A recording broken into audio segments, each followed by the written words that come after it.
And we're live. Good evening, everyone. Welcome to Holy Crap, the Vlogcast. Vlogcast that comes from a skeptical point of view to answer some of the questions of why. The Vlogcast started as a combination of spite and the Streisand effect when some people on Facebook didn't like being told, you don't know what the hell you're talking about. And I was right about it. Part of this is to follow through with the old adage that sometimes the journey is more important than the destination. I'm your main host. I am known as Shujin Tribble all over the place. You can find me pretty much everywhere under that name. Let me go ahead and introduce you to everybody that's with us at the moment. I'll explain in a couple of seconds. From the Midwest of the U.S., good evening, Brigid. Good evening. From just south of me over into Pittsburgh, good morning, Joey. Just barely. 7 minutes. It's close enough.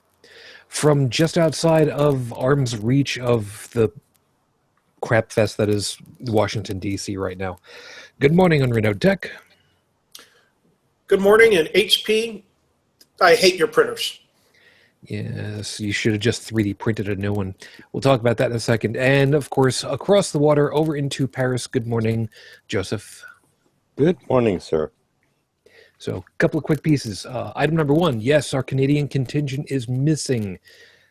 Sort of, actually. They are here in the U.S. Probably being held hostage at the moment for their secure rights to maple-flavored poutine. I don't know what the hell is going on. No, they're being held captive because they have health insurance. Which is also a good reason. Heretic Woman is at the wedding for Bobby and Ashley, and congratulations to them. Over there, the guys from No Religion Required. Nice of you to finally make an honest man out of him, hon. Good job.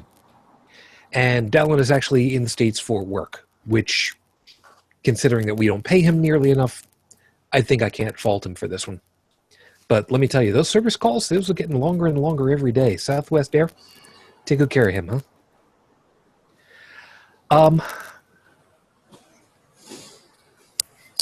Today's not been a good day. And as a matter of fact, I'm going to incorporate that into my opening for all of you guys. Let me just get things started and I'll explain it. So with apologies to No Heath, Listen, and Eli, your 5-minute freestyle starts now. I originally titled this one, Time is an Enemy.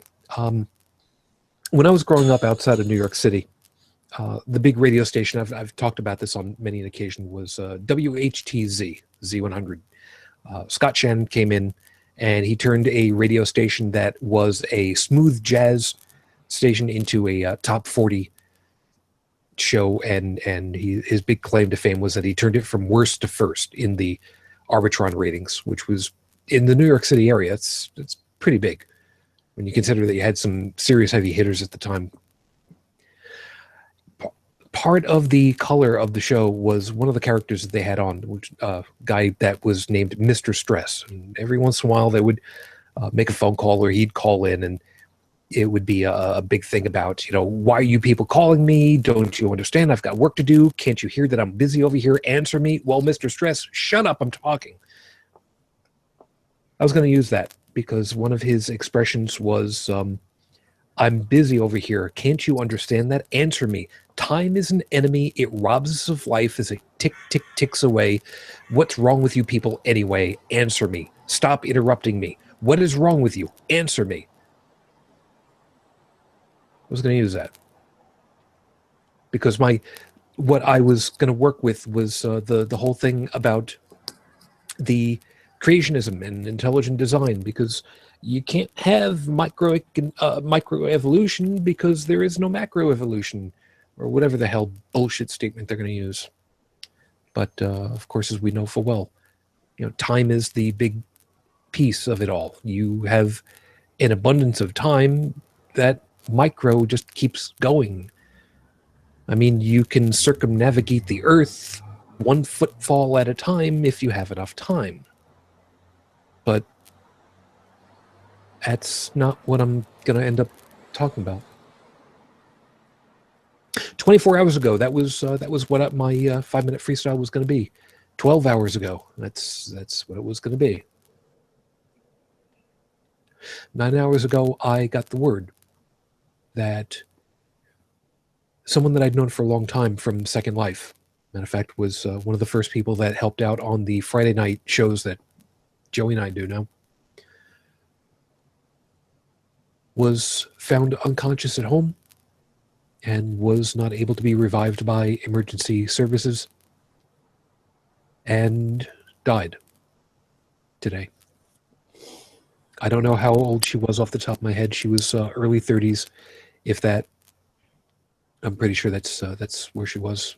We'll call it 35 for now. She did have medical problems. There was nothing, to the best of her knowledge, that was life-threatening. She was,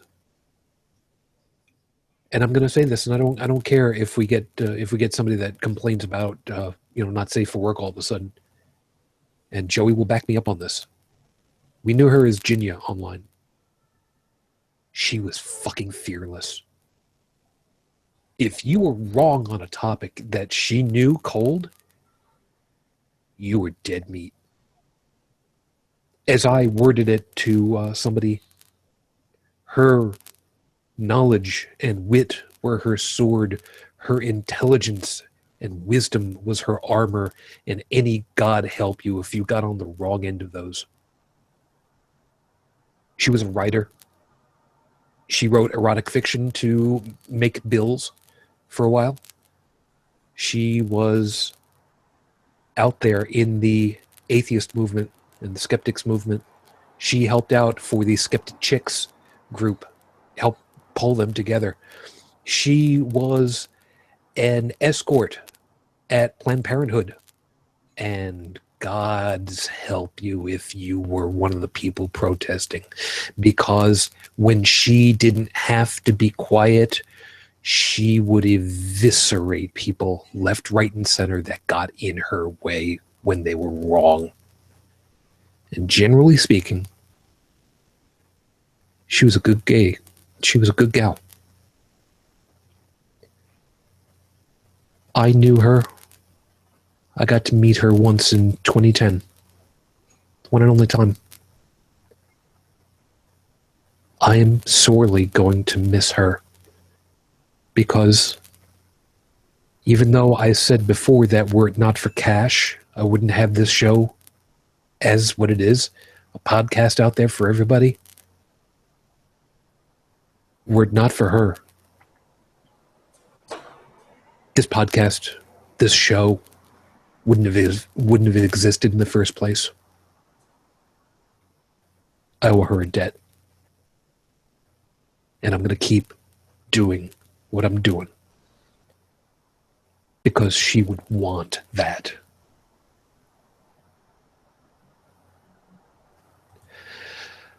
This is episode 133 on the docket, Your Honor, and I ripped off Doctor Who, and I know it full well. Do not blaspheme. Some people saw the Doctor Who episode that came from. Probably most of you didn't. That's okay. But you get the idea.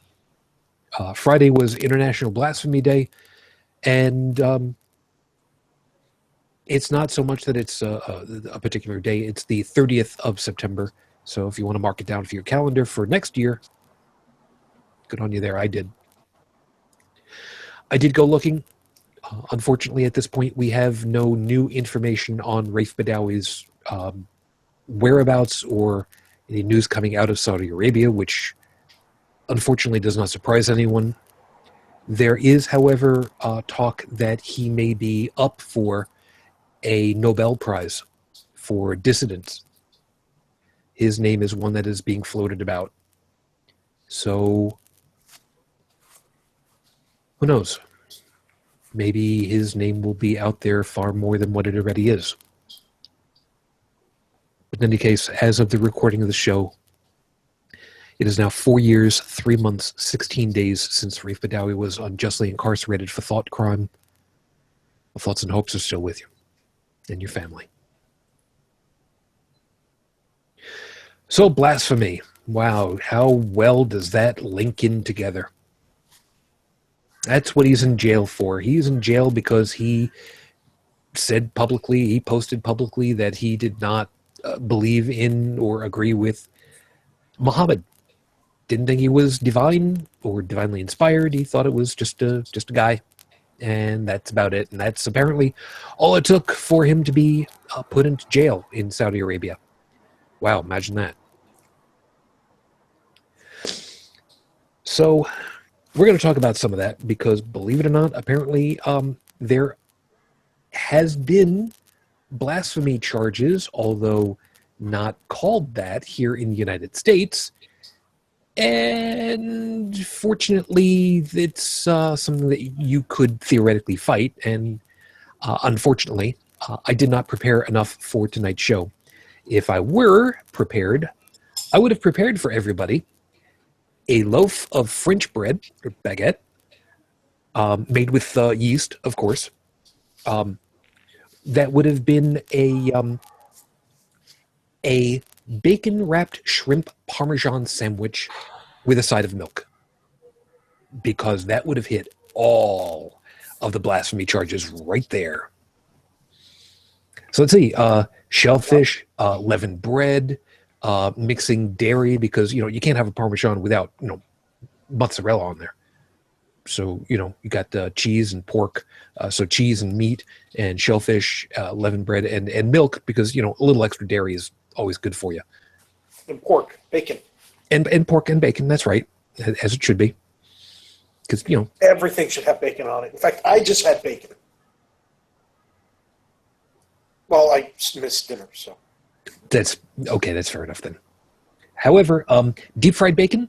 No, don't do that. Don't ever do that. I know. It sounds really great. No. The only way that bacon should be fried is its own fat in the skillet before you eat it straight out of the bucket that you made it in or something. Anyway.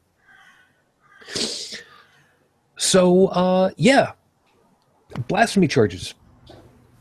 Last I remembered, one of the big countries that went ahead and finally said, yeah, we're going to stop using blasphemy was Ireland. So, Joey, yeah, Ireland. They went ahead and they said, yeah, we're going to stop using blasphemy charges. Isn't that nice to know? Well, we had more important things, like beer. Beer is good. No, it's not. I don't know from beer. What are you drinking? What am I drinking? Yeah. I'm not sure you want to know. You're right. At this point, I probably don't.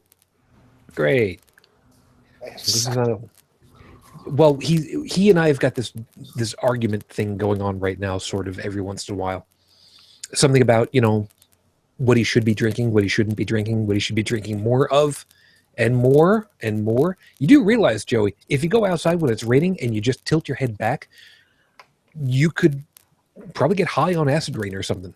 Well, we did kind of figure out exactly what caused my close call earlier this year, a couple months ago, but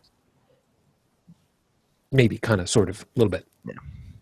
But that's some of the producers of sake in Japan say that sake is a necessity for life. So I've had sake. I'm not a fan of sake. I have to be in a mood for it, but be that as it may. So, blasphemy. Short version, blasphemy is speaking out against a particular religion. Here's how you can do it. All right, follow me on this. Go out and buy your copy of The Avengers and hold it up and say, this is not a god. Well, that too, yes. Let's see, there's taking a deity's name in vain. There's breaking the tenets of the faith. Plenty of ways to blaspheme, though usually blasphemy is considered a verbal act. Yeah. You can also tell the truth, like Muhammad was a pedophile, or Jesus is a made-up character comprised of stories and possibly based on loosely on other people. Well, let's see. We're not entirely sure if it was a singular person, if it was completely made up out of whole cloth. That's what I'm saying. It was based on Jesus is a conglomeration of stories, and possibly based off of some people as well. That could be. You're right. That could be.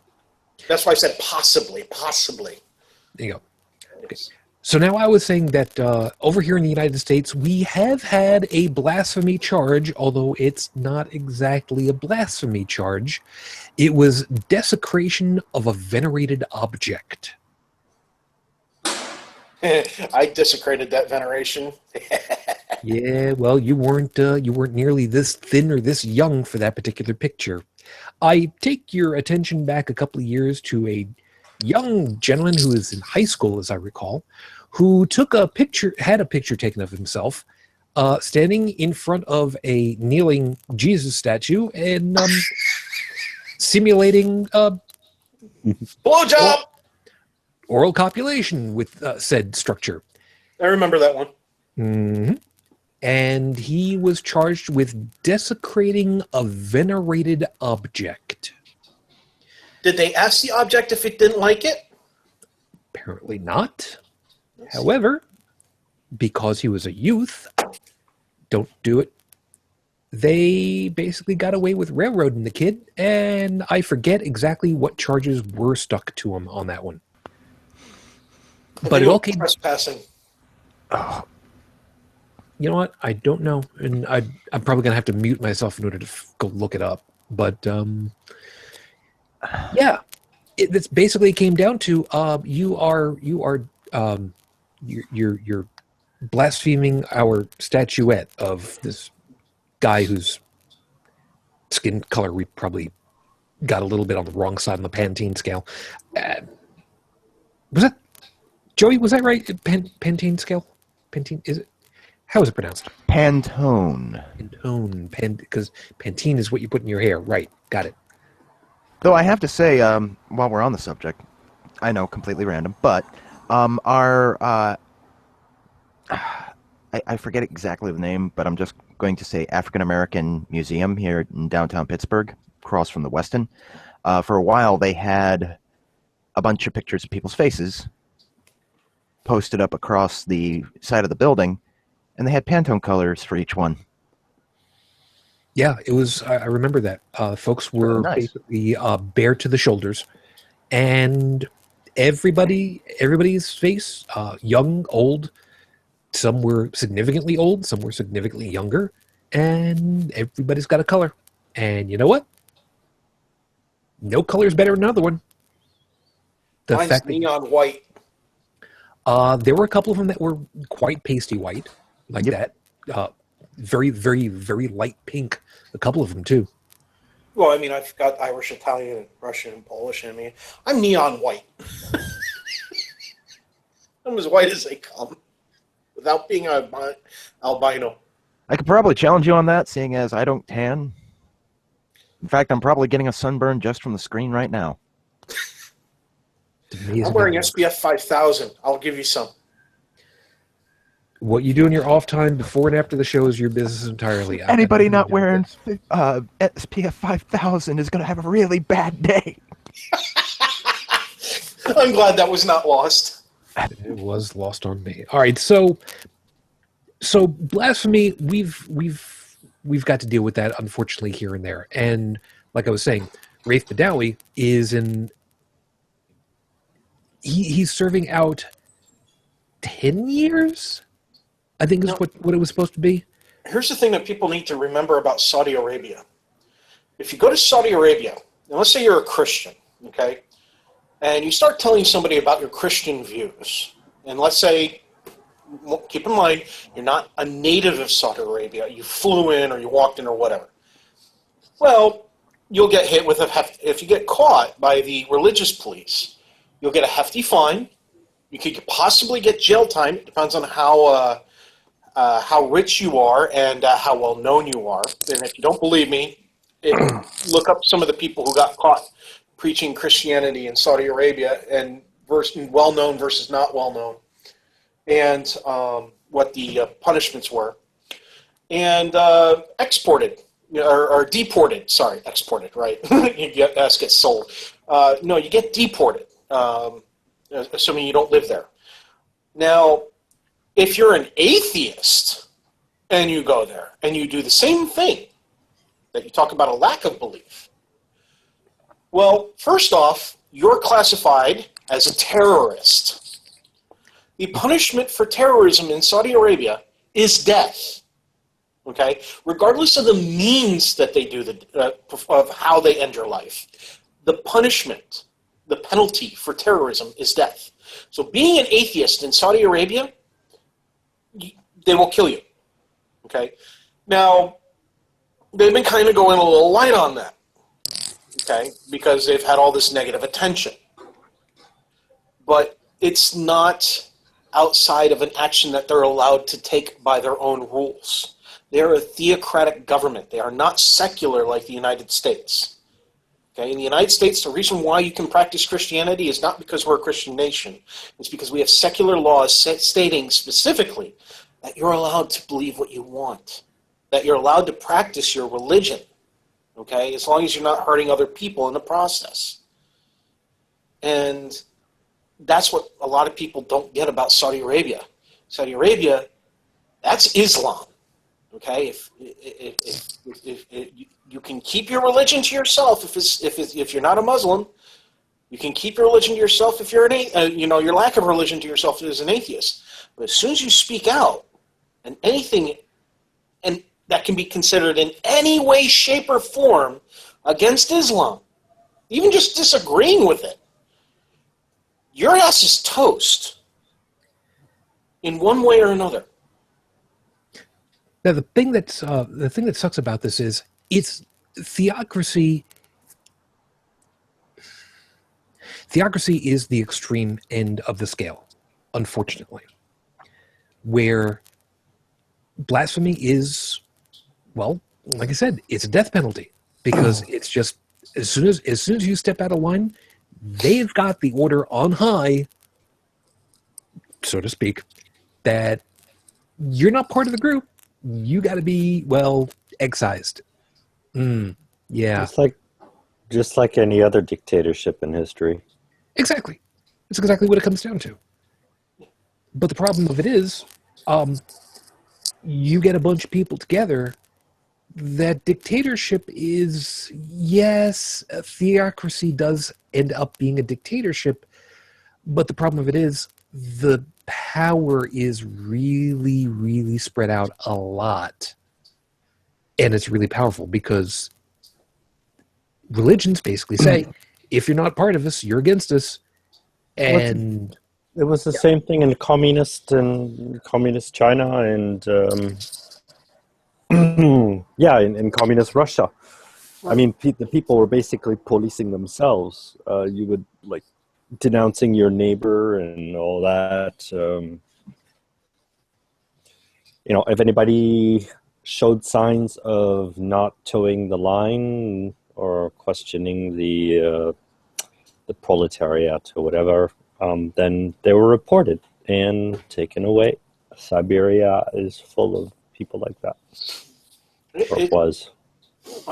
North Korea is the one of the two of the Koreas that it has been building the nukes, right? Or was it South Korea? This is the one that we're not friends with. Basically, North Korea is not friendly with pretty much anybody. Somebody was mentioning... they're kind of friendly with China in a way. Yeah, but somebody in chat, not this chat, somebody that I was chatting with online in a chat room was mentioning how North Korea is an example of what would happen if everybody in the United States were to become atheists. I said, please explain before my brain explodes from the stupidity of that statement. They said, well, nobody believes in any God, and that's why everything is so hellish over there. And I said, you're an idiot. Let me stop you right there. They believe in a living God. Okay, they believe in the family line, the Kim's family line, Kim Jong-il or whatever the hell his name is. Kim Jong-un was the first, and then you had Kim Jong-il, and then we have Kim Jong. Right. But the thing is that they have what's called, basically, in their dictatorship there, the one in charge is the God. Okay, that is their living God. Okay, that's why they don't allow religions, because it would compete with the concept of their living God. In North Korea, they've kind of changed their story a bit because the son is such an idiot that they say that the father is still ruling from heaven and the son is just his stand-in. Well, that's kind of the way they've treated it since, the whole thing started. It's like Kim Jong-il was Kim Jong-sun's proxy on Earth. Yep. Grandpa has been running the show since, well, before he was dead, and as far as I'm concerned, he is still running the show. Although with really weird hairstyles now. And like with Stalin in communist Russia, he didn't put a damper on the churches because he thought everybody needed to become atheist. Put a damper on the churches so that they wouldn't compete with his power. It was a big difference.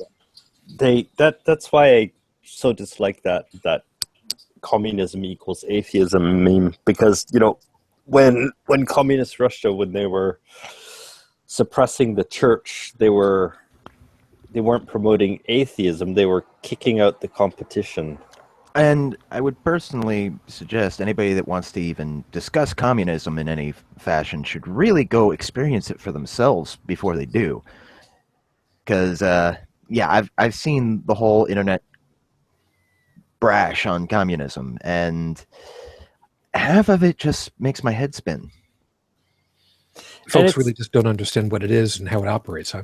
And in communism, just like religion takes it calls its dictate morals.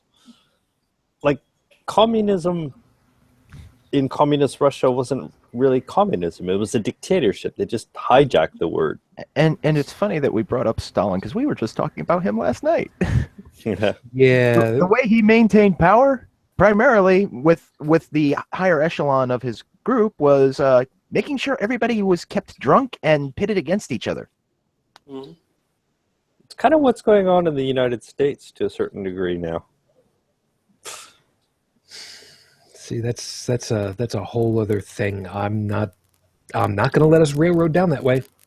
Just so you know. But I think we've made a pretty good point here that atheism itself does not tell anybody anything. It's not a dogma. It's nothing more than a label that specifically states that you don't believe in one or many gods. That's it.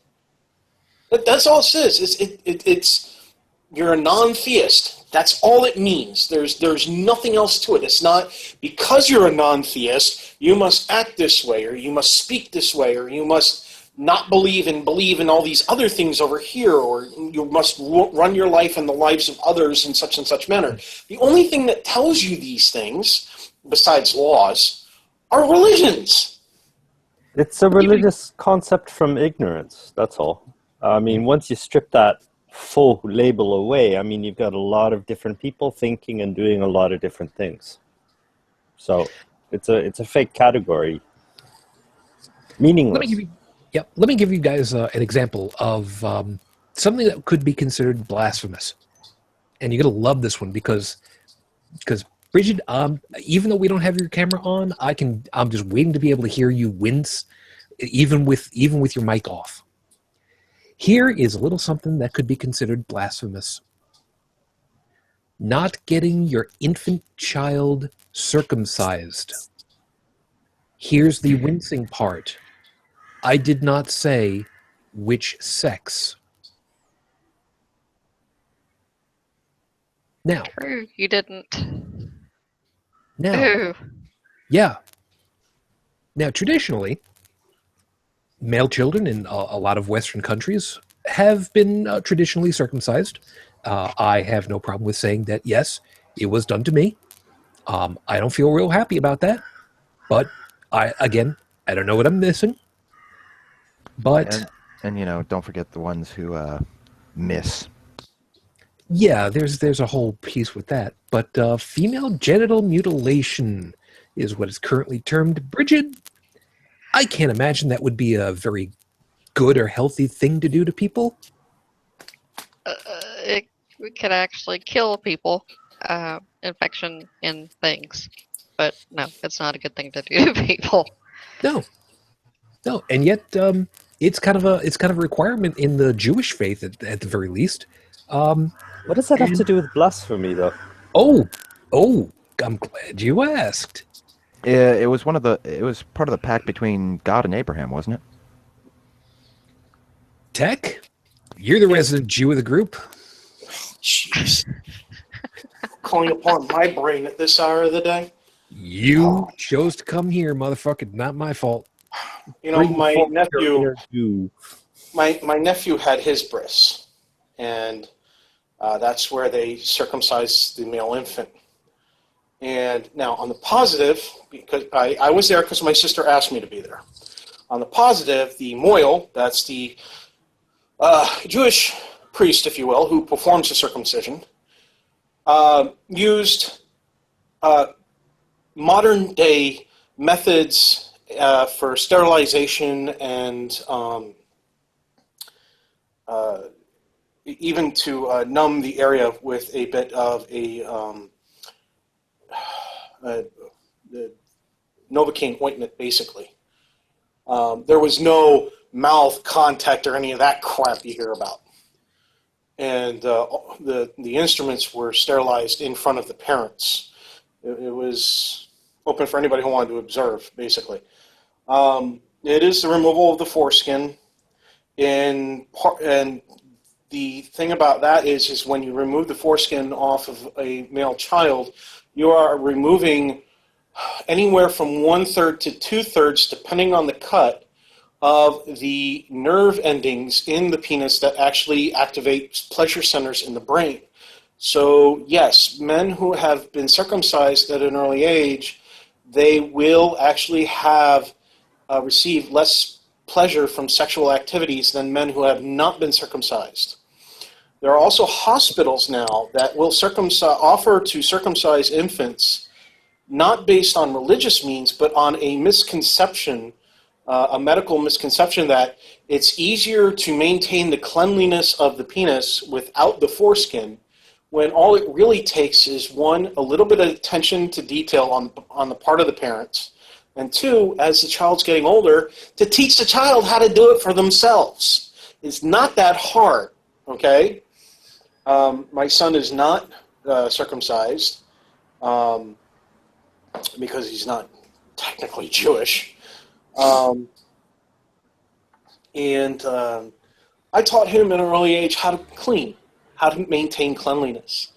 And he has no problems. See, I can't help but recall Robin Williams. Come on, everybody, leave the bread in your foreskin and let's go. Why the foreskin? We're going into the desert. You don't want sand in there. Yeah. Now, there was a contract in I believe it's in the Old Testament. I forget the name of the man. That, like I said, my brain at this hour of the night. Yeah, right. Yeah. There was a contract that a human had asked God for a favor, and God had demanded foreskins as basically currency. Mm-hmm. It was Abraham. It's the Abrahamic covenant, also known as the covenant between the parts or the covenant of the pieces.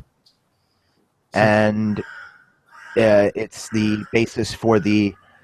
Forgive me, I am not fluent in it's okay. Hebrew, but Brit Milah, which is the covenant of circumcision. Okay, now, I think he's referring to the one that demanded a payment of 200 foreskins for, I think, a wife or something like that. Yeah. Or winning a battle. I don't remember all the specifics. Yeah, I remember. I know the one you're talking about. I'm just not sure exactly who it was. David. there you go. Yeah. Now, what has this got to do with blasphemy? Well, if you were born into the Jewish faith, a family, an extended family, a community, and you are not circumcised because your parents decided they were not going to do that to you. Because your parents are smart. It doesn't matter why. They said that we're not going to do this to my little boy. Joseph, do you think that said little boy would be welcomed or ostracized more than likely by the community that otherwise thinks that it should have been done so long ago, and he's now 5, 6, 7 years old? Must be a strange society where you have to walk around exposing your adherence to the religion to everyone. They do that with the hair and the hats. You don't walk around with your penis out. And you know what? Going with that one though, if you're in the Jewish community and you were born to a Jewish family and you were expected to be, and you're not wearing a yarmulke, I'm pretty sure you're going to be looked down on. No? Sure. Yep. The other thing is, if you go to a temple or a synagogue, Jewish places of worship, even if you're not Jewish, you cover your head as a part of respect towards the religion. So one of the ways that you can blaspheme just a little bit by walking into a Jewish temple or synagogue is to not cover your head as a male with a yarmulke. So, Joseph, kid is okay. Let me give you a real world example. Kid is unfortunately the pawn back and forth between two parents who are divorced, and the kid is now approaching 8 years old. And the agreement was that the kid would be circumcised, but it's run through the court, and again, the kid is now coming up into 8 years old. Doesn't want it. Mom doesn't want it, but dad's religion says it's got to be done. Mm-hmm. This is a real thing that's happened over here in the States. Is it what? Sorry? This is a real thing that's happened over here in the States. Not too very long ago. I remember the case. Okay. Guess what the court said? Got to do it?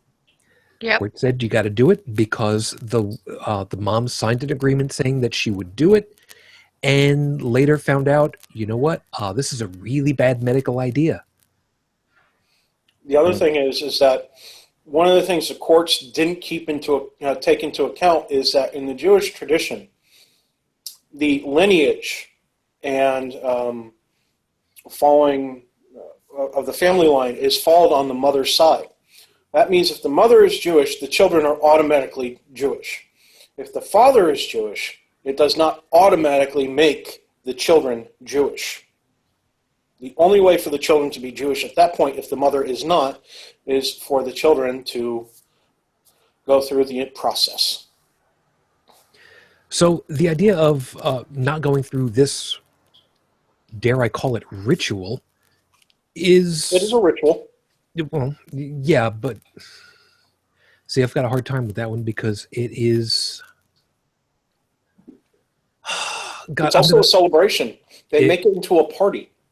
Yeah, and Brigid, I gotta hit you again really quickly. Quit hitting the woman in the show. Stop it. You want to give us a bad rep? Yes, I would like to have any rep. Thank you very much. I know it's not a technical term, but could circumcision itself? I'm not speaking on particular sexes, but can circumcision be considered barbaric at this point? The older you are when you have it done, the worse it hurts. But I can tell you that. But just And the I would- idea It's of not talking about the getting it done. It's the after the part that she's talking about. just the idea of just doing it in and of itself. I mean, it's major surgery. And a lot of times it's unnecessary. Don't me, Joseph. It is major surgery. And there have been instances of infants and older people die from having it done. Not just wait. from They Were you can bleed talking to about... death. Was I cut off for a second? I'm sorry. Were you talking about circumcision, or were you talking about... Circumcision can kill you. For the female? No, for the male. How could it kill you? Infection? Can get infection. The doctor can slip. You can bleed to death. Yeah, I mean, it's not without risk. And for in New York City, if memory serves, Brooklyn especially, there have been a number of documented cases of sexually transmitted diseases, herpes, syphilis, that have been transmitted to the children because they were snipped, and by a strict tradition, the moil would Suck put the his blood lips off. and suck the blood out in order to begin the clotting process, supposedly. Yeah, But that yet, was that's the Orthodox. Yeah. Right there. The moil that my sister had for my nephew was reformed. but not so much reform that he didn't do it. I'm sorry. It's still a religion. Yep. Yeah, and I'm many sorry. religions have barbaric practices, such as killing people who disagree with you, which exists in Christianity, Judaism, and Islam. Amongst others. Mm-hmm. But those are the ones that we're more versed in than the others. The reason for the circumcision law, you know, the original Jewish texts, they were like half. They were taking basically their best how to survive knowledge and applying it to their own clan, and a lot of the reason it was created was their split with the Canaanites. It's to mark a distinct difference between their clan and the clan they formerly. Well, Can you just imagine hearing that in back then? My clan's better than your clan. Well, how can you tell? We cut off the tips of our penis. Well, that's how they tell. You know, you get somebody, you know, in your bed and all that, not circumcised. Oh, you're not one of ours. You're not. or we just go around going, hey, dicks out for Harambe and Jesus. It's like yeah, that's it, yeah. I'm proud of my clan, my lineage. So thanks. Appreciate that. So it's like, it's been just basically maybe in the time it was written, it had a quote-unquote purpose in those very unruly times. But, I mean, today it's just you know, if you're stupid enough to obey us, you know, that's it. It's just an obey law. That's all. It's dictate. Well, and There's no it's reasoning behind it. quote-unquote cosmetic reasons now, because most people in this country are not Jewish. Yeah. Plus, there's but even there's a discussion to be had there. I mean, really, whether I'm still waiting for the science on whether it's actually more hygienic or less hygienic. I mean, you've got people who are pro-circumcision saying, "Oh, yes, it is," and then you've got people on the other side who are just cherry-picking stuff to prove exactly the opposite. I mean, religion is completely spoiling that discussion. Yeah, well, and there are some boys that have to have it done at a later age, you know, for medical reasons, because they have phimosis or, you know, some other defect. But that's a small number.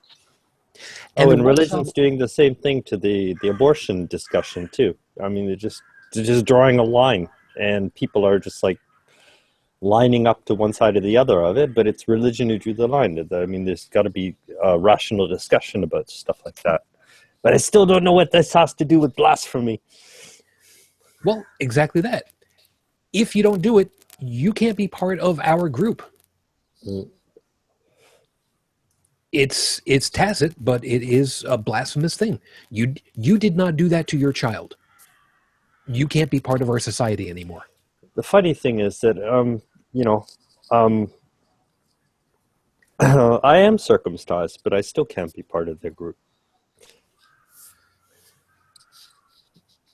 In your particular case, you were not born into a Jewish family or a Jewish community, correct? No, I was born. Yeah. In Canada in the 1960s and 70s. So for you, it was just what was done at the time, medically. Yeah, I was, at a pretty young age, I was put into an orphanage, and they do that to all kids going into that system. I did not know that. Thank you. Because, you know, kids in a precarious situation who may see unhygienic conditions or whatever, they think they thought they were doing the right thing at the time, because at the time it was actually everybody had accepted the idea that it was more hygienic to do that. And if I remember correctly, there is one study that was looking at the possibility of it being a deterrent for HIV and AIDS. The documentation that I read about it was kind of tough to really make a firm determination on, because there were certain ethical problems where they were looking at who was and who wasn't circumcised in, I forget where it was in Africa, if I remember correctly, where HIV is just rampant. And of course, a lot when of you other start, factors in there. yeah, Condom use too, and too many variables to and have a that's part of, controlled study. and that's part of the reason why they discontinued the study, because of the ethical problems of trying to account for all of those variables, and a very high number of people were contracting HIV anyway, and it just really couldn't go with that. Supposedly, there were fewer HIV infections with those that were circumcised compared to those that were not. Why? Problem is, no way to know. However, we can't even use that as an excuse here in the United States, in Canada, in the quote-unquote Western world, because, well, you don't really need to do that. And calling it cosmetic is, to me, something that you can wash off your face afterwards. You can't exactly grow that back yet, although one day, who knows, one day. No, it's not going to happen anytime soon. Anyway. Leave my beard alone. Well, I say cosmetic because some people do it because, well, we want our son to look like his dad. Yep, and I've heard that one too. So, as far as blasphemy rules are concerned, yeah, it could be just not doing that to your kid. That's one way of going about it. And like I was leading off with, the sandwich that I was describing before hit all of the major labels for blasphemy. You are not supposed to use leavened bread. So if you're using yeast, you've got rising bread. A baguette, perfect example. Which, by the way, I'm getting really hungry right about now. So if I step out, actually I can't, because it's a almost an hour drive back and forth to Wegmans for me. Never mind, screw that. By the way, this peanut mochi, it is peanut butter. Oh, it is. That's Yep. nice. We'll explain about that another time. Not now. So, according to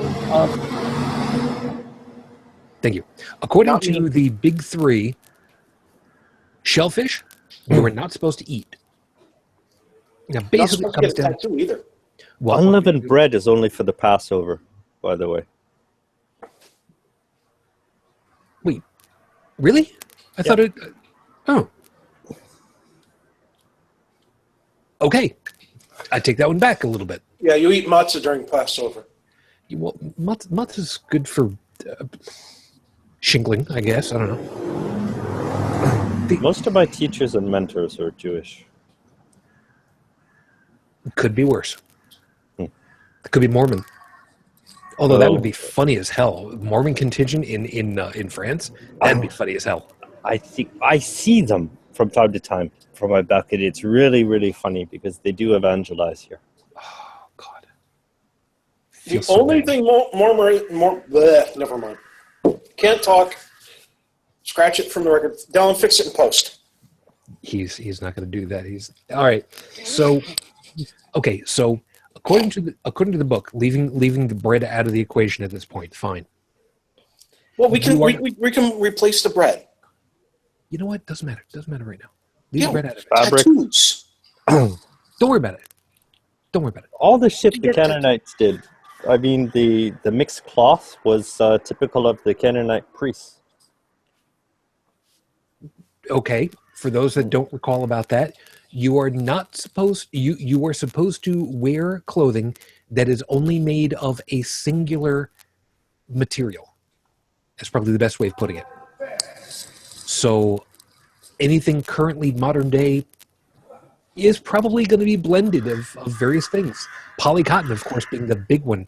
Could you maybe shoot those? Joseph, aren't you allowed to have like an air rifle or something? Couldn't you just like plink off a couple of those birds? Oh, you can. Yeah, I've tuned them out. I'm sorry. Yeah, the caucus has started. We'll see about that. But okay, as far as fish is concerned, if it doesn't have, okay, let's see if I remember correctly. If it doesn't have fins or scales, you're not allowed to eat it. Correct. Okay, which means calamari is off the table. Shrimp, scallops, Lobster. lobster, seaweed. But apparently, capybara and beaver, perfectly okay. I love eating beaver. What about a platypus? Isn't that blaspheming somewhere? I don't think people eat platypus for many No. reasons. I had a friend that used to say that you could tell God had a sense of humor because look at the platypus. Exactly. The folks. Thank you. Yeah, I'm gonna turn that off. The folks in Brazil and Canada, they made a big qualm about not being able to eat capybara and beaver, respectively, during Lent. And so there was an edict put forth by the Pope declaring them both fish. So according to Catholic dogma, beaver and capybara are both considered fish. If it smells like fish, tasty dish. Now, here's where this gets to be fun. Are we ready? Here we go. Joey, you and I, we both grew up in Roman Catholic families, right? Sadly. Yep. I'm assuming that you knew some Italian Roman Catholic families? Half of my family is Italian Roman Catholic. The other half is Irish Catholic. And yeah, there have been some headbutting going on there. Yeah, that's okay. And Tech, you grew up part of you spent some time in New York and New York City. You know that the Roman Catholics out there are just you can't swing a cat without hitting one. No, but if you use a trebuchet, you might get it over a couple of their heads before landing into a pile of them. Sure. Okay, so here's the point that I'm going for. In tradition for Italians, and I know this one because I've seen it, I've experienced it growing up, for Christmas Eve. Does anybody remember what a Christmas Eve feast for the Italians, the Roman Catholic Italians, is all about? Do you know? I'm ready to tell you if you don't know. Joey, you look pained. You're gonna pass on this one, huh? Just go ahead. I've been to midnight mass. Oh, midnight mass. We never did that. No. Don't forget, my family was mixed blood, mixed religions. Mm-hmm. So what happened for the Italians? Fish. Fish and pasta as far as the eye could see. You had fish of all kinds. You had scallops. You had shrimp. You had all kinds of stuff that, according to the Bible, you're not supposed to have. But, wow, when did the Catholics ever read their Bible? Yeah, Joey, you never read your Bible, did you? No, I did. I was coerced to. Yes, but you didn't read the whole thing, did you? I've actually read the whole thing a couple times. No. I mean, when you As a kid. yeah, you read the fun passages kind of the same way that I did. You had your own separate little kids' Bible with the stories and references and pictures and such. Yeah. Not quite, because the first 3 years of my education were in St. Mary's Nativity Catholic school. Ah. I had to read the Bible. Yeah. But they also told them how to interpret it. Probably so.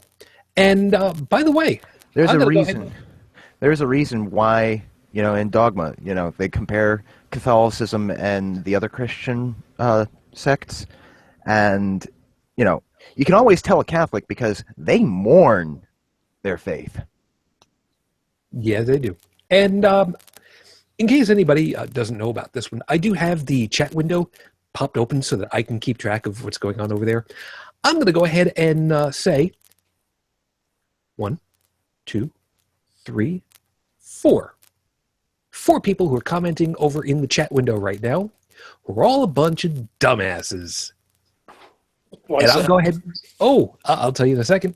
But first off, I'm going to go ahead and say, as a general, fuck y'all. Go away. Do yourself a favor. Because right now, you look like idiots. And that's as far as it's going to go. You know Yeah, what? let me stay. No, I'm not going to kick anybody out. I have already set out for myself a little thing. I will not turn away somebody that wants to go ahead and post whatever it is they want to post because, well, you know what? If they're going to go ahead and do something stupid, I want the world to see it.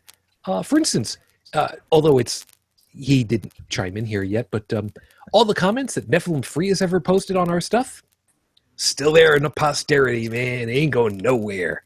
Screw you. But that's a whole other thing for later. All right, so No. Oh, okay, I'm gonna respond to this one because it just came up from the guy who calls himself, or girl, don't know, but for the person who calls themselves Black Lives Matter, who said, "What? We're dumb because we're black, right?" No, you're dumb because you're straw manning. We talked about that recently. or tried to at least, before that went completely off the rails. And as a matter of fact, I've already made my statements on many an occasion about that whole thing, and we're not even going to bother with that. We may end up talking about it another time, but for right now, you're the internet equivalent of first. Pretty much. Go away. Oh God, I haven't seen those kinds of posts since we had the problem on Tech Comedy website. Oh. Yeah. So Congratulations, you've gotten yourself your 15 seconds of attention on the internet. Bye-bye now. So as far as to being blasphemous, you can just go ahead and say for various Christian faiths, I don't believe in God or Jesus. The Catholics will go through the process of excommunication, maybe if you're lucky, because then they'll leave you the frick alone. The Mormons will basically do the same kind of thing, but like with Jehovah's Witnesses and their disfellowship, yeah, you kind of get cut off from everybody that you've ever known that was part of the group. And God help you if you apply for a job that's the owner is a Mormon or something like that. That's the Oh, problem. if the owner's a Mormon, you just ask them. It's like, listen, how many wives do you have? It's like, okay, do you sleep with all of them every night? No. Who are you not sleeping with tonight? Can I borrow her or him or whoever? I mean, it's not like you're going to want the job. You might as well have some fun with it. Boy's got a point.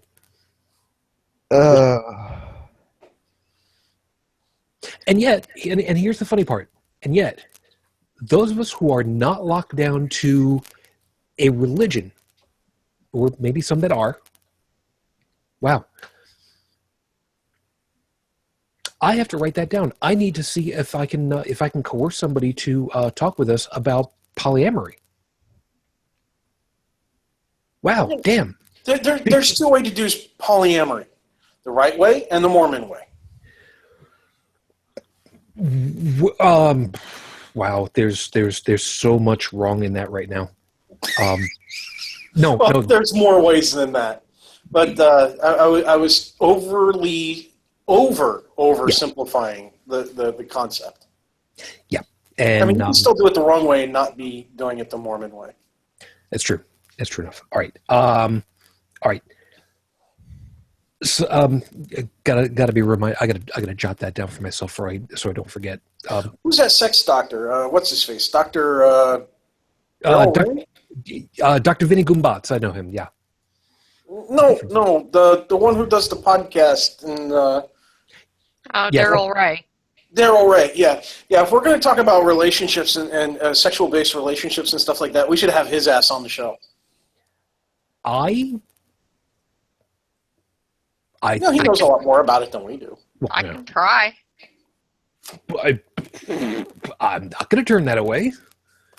There's a couple of people I still want to get, but I would have a field day because I know what the first question is going to be, and the answer is going to be roughly 3 times a day. Wait. 3? Well, Shit, I'm up to 42. I'm 47 years old, man. I got to slow down eventually. I helped with one of his books. He owes me one. Oh, wow. I'm so glad that you finished that off correctly because I was getting worried there for a second. I was going to have a lot of answers that I was going to have to give. Wow. All right. She's one of ours. I'm not going to go there. I'm going to be nice. So as far as to having the possibility of having multiple partners, generally speaking, it's frowned on by most religions. Now, I'm generalizing a little bit. I know it, but polyamorous relationships, where you're dealing with more than just 2 people of opposite sexes. I'm being very careful about my terminology here for good reason. That's typically frowned on, at the very least, and possibly get you kicked out because it's supposed to be Adam and Steve, and we know full well that Genesis actually had 3 guys in the band, but we don't talk about that because, well, 80s, 70s, whatever. Hey, why do you think they call it 5 guys? No, we're not going there. I'm sorry, I'm tired of that one. We are not going there. It's called 5 guys, and yet there's 2 slabs of meat on every order that you go through. All right, whatever, fine. We'll go with that later. So, but with most religions, you can't have people who are of the same gender. The same anatomical configuration. Yeah, it's supposed to be one person has to have an XY setup, and the other one's supposed to have XX. Which makes it really confusing when the Z pops in there. No? Now we get into an interesting problem here, because if I remember correctly, there are cases of one person having XXY. Yes, that's what I was looking for. That's what I was trying to remember. Yeah, and that's really, really unusual to have happen. Yeah, and typically the people who have XXY, the outer form still takes the form of XX.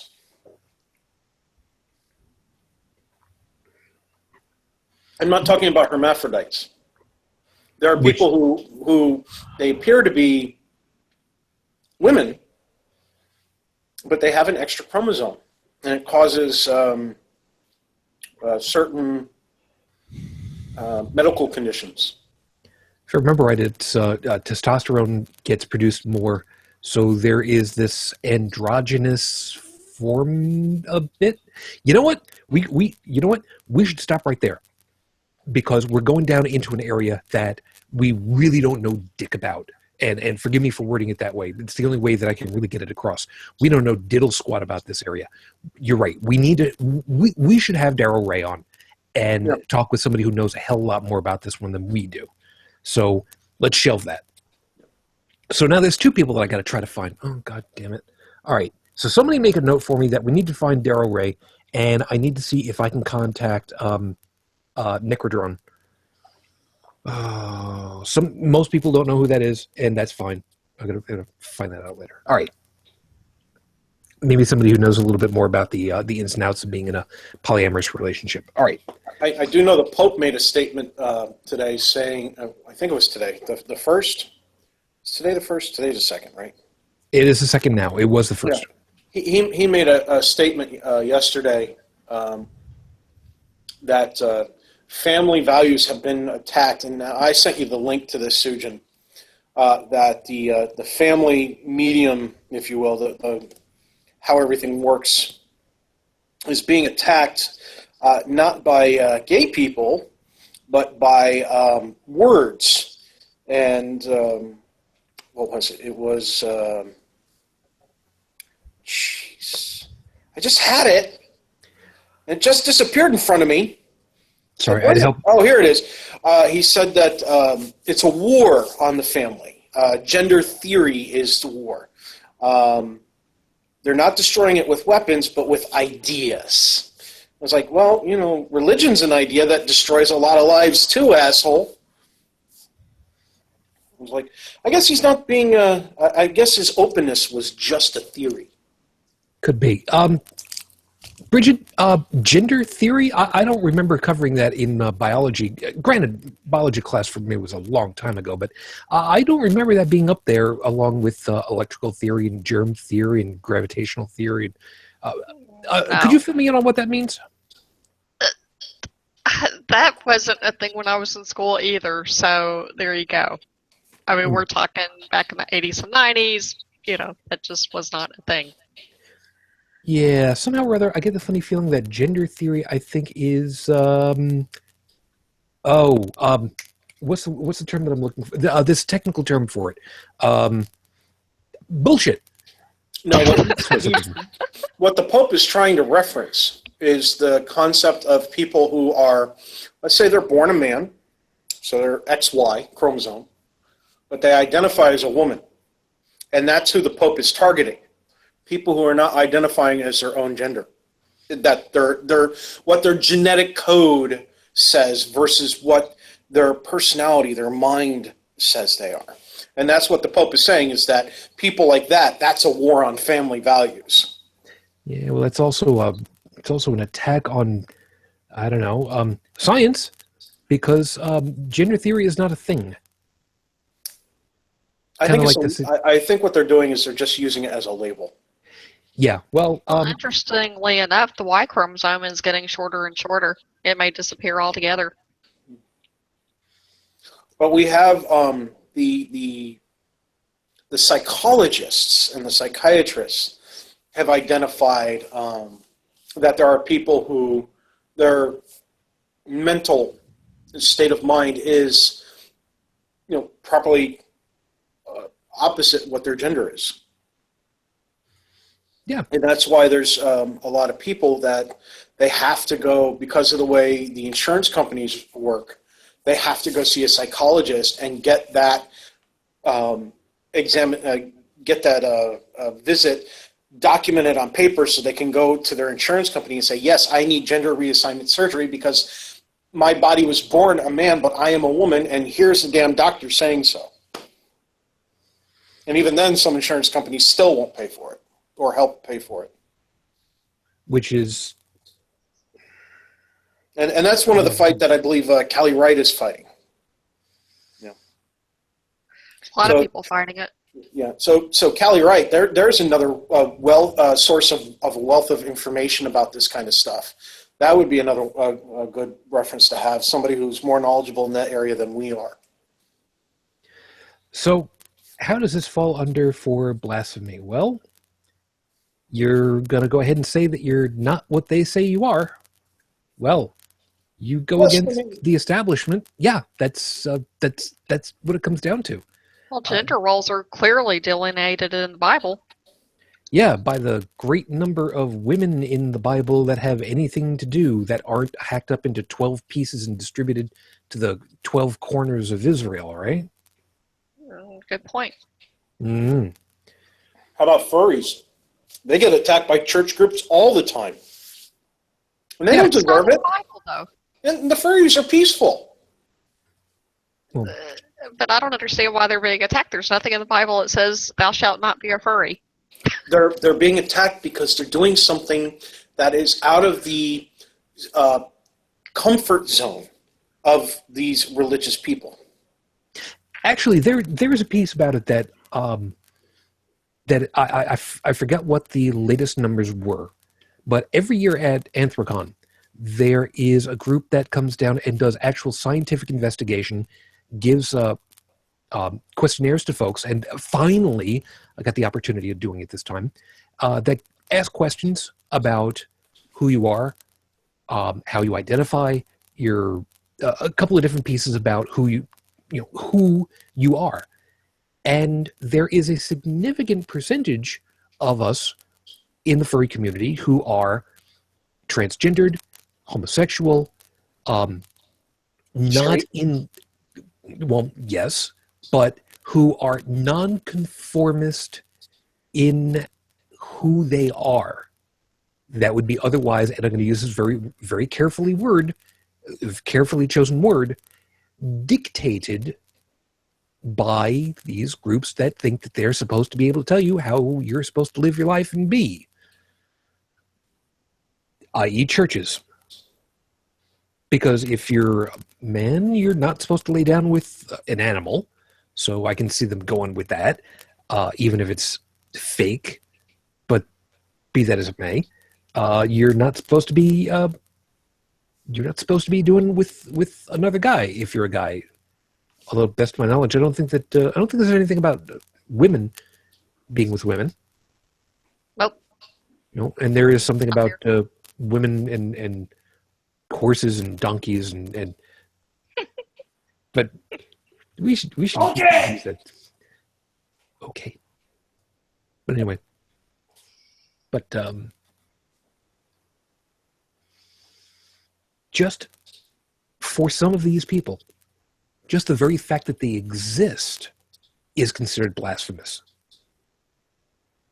People who are of the same sex who have relationships together, even platonic, that in and of itself is barely tolerated in some circles, and in others it's reason enough to get thrown off of the roof of an 8-story building.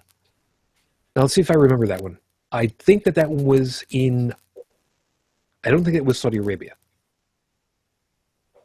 although it could have very easily have been. But there was somebody who was accused of, I don't know if they were homosexual, and they were taken to the top of a building and thrown off the roof and didn't die the first time. Because that's how you deal with people that don't conform, who are blasphemous by their very existence. So blasphemy, the expression is blasphemy is a victimless crime. Well, kind of technically it is. However, the outfall of it, if you'll forgive me, is anything but harmless. People are imprisoned, people are prosecuted, people are summarily killed by gangs of thugs that just said, well, it's up to us to go ahead and institutionalize all these problems. We can't be bothered waiting for the police, so let's go ahead and do it ourselves now. That's the reason why I was saying earlier that blasphemy is, or doing it with the churches as opposed to the theocratic rule outside into the public, is more powerful in some cases than having a dictatorship is. So going on that one, Joseph, now that I kind of finally pulled that around, what do you think about that one? That, the dictators, yes, they've got their thing, but the local churches, how was it worded in Star Wars? The local planet governors will take care of things by terror themselves.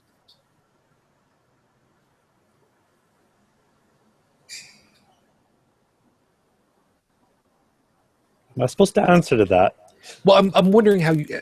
I'm wondering if you think that what I've said makes any kind of sense at this point. At the local level. Well, yeah, the individual churches have got feelers out with their entire congregation. You don't have to wait for the local police force or the local brute squad to come in. Just a family's already going to take care of it themselves because they've been trained to do it. Oh yeah, they police themselves. And more than likely the priest in front of the congregation is for himself. Just instead of worrying about his own sins, he's been given the job of worrying about everybody else's.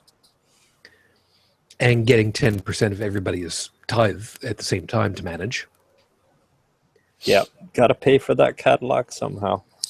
And figuring out how to have sex with little boys and not get caught. Yes, but enough about the Catholic Church.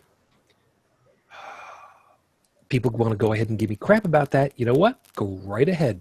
Well, the Catholic Church is in good company because there's plenty in Islam that do the same thing. Yep. And unfortunately, the Jewish communities have also had that problem. Yep. There's only the Orthodox, though, now.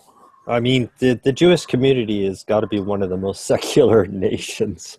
The Jewish Israel is really secular. It's really funny if, you know about Quora, right? There's a lot of evangelists on there, and there's an Orthodox Jewish guy there, and he's got in his name title, he's got trying to keep the Jewish people Jewish. Okay. How? Because Judaism, it's more a cultural thing nowadays than anything. Yeah, there's two mindsets to Judaism. One is its religious form, and the other is its cultural aspects. So even though I don't practice Judaism, even though I'm an atheist and don't believe in any religion or any deity for that matter, culturally speaking, I'm still Jewish. Oh, the Orthodox branch of Judaism, they're just as crazy as any fundamentalists. I mean, even more so. They can be fucking nothing aggressive. like slitting the neck of a chicken and waving it around your head like a freaking helicopter. Yeah, for those of you that think that he's making stuff up, nope. There's a thing. You put your sins onto the chicken, you kill the chicken, you swing it over your head, or not necessarily all in that order. I don't remember what it is, and then you serve it. Goat, yeah, with hence the term scapegoat. But a little bit of a different practice that way, but yeah, effectively the same thing. Mm-hmm. And goat, you can feed a lot more people with a goat than you can with a chicken. Just saying. You can eat a lot more sin. Yes, you can. Man, this sin tastes like last week's orgy. This tastes like it's kind of salty. I'm not going to do this one. All right, But a little creamy. So, as far as to who gets heard from blasphemy, to kind of wrap this all together, because this is kind of important. Mentioned about someone who was assumed to be homosexual in the Middle East. I've forgotten exactly where, like I said, unfortunately. Thrown off of a building's roof more than once because he didn't die the first time. Okay, you got that. You got infants dying from sexually transmitted diseases because they had medical practice done on them that didn't need to be. Adults too. And then you've got one of the things that really hurt the most because it crosses over a lot of lines. A woman who needed to have an abortion in, if memory serves, I believe it was Ireland. And because of the Catholic influences, they basically said, no, you can't do it because whatever the reason was. There was still a fetal heartbeat, I think is what it was. But it was otherwise a bad medical situation. Sepsis, I think is the term for it. For what did... She died from septicemia, and she was a doctor. She knew she was dying. Yeah. She knew that she was, if memory serves, wasn't she from India? Or am I thinking of a different one? I think she was Indian, but I think she lived in Ireland. But she was a doctor. Yep. And they wouldn't let her leave the country either, if I remember the story correctly. But she knew. And the medical practice said, no, can't do it. And we're not going to let you go anywhere because can't do it. How,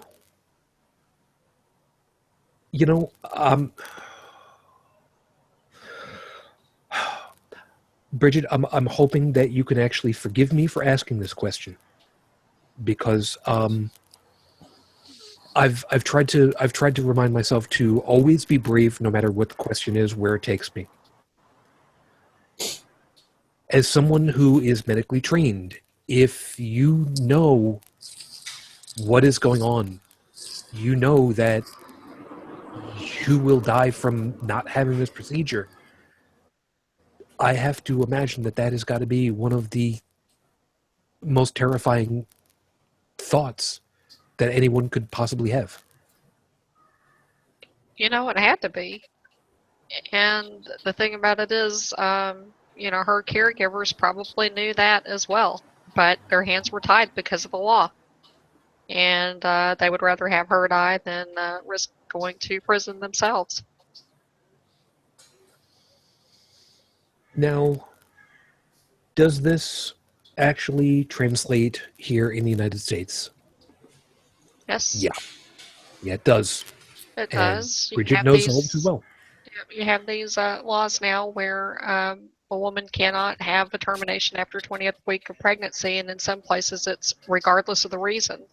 It's just, you know, you could be actively losing the baby and they don't care. They will not intervene until, you know, there's no more fetal heartbeat.